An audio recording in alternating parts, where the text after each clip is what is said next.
Une proposition de loi sur les retrouvailles des familles séparées par la guerre de Corée a été adoptée à l'unanimité le 19 juillet par la Chambre des représentants des États-Unis. Elle vise à lancer la négociation entre Séoul et Washington pour réunir des membres de familles qui résident respectivement aux États-Unis et en Corée du Nord.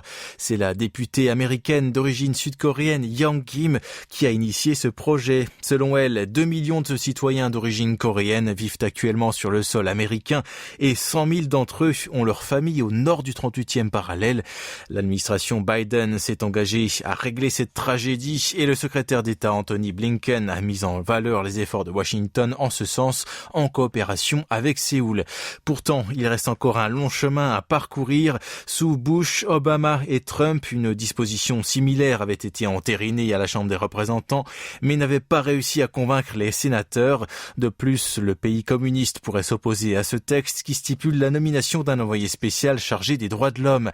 Or, le timing est plutôt favorable, compte tenu du fait que les autorités diplomatiques sud-coréennes ou américaines ont entamé des discussions d'une plus large aide humanitaire au régime communiste à la suite de la restauration des lignes de communication intercoréennes.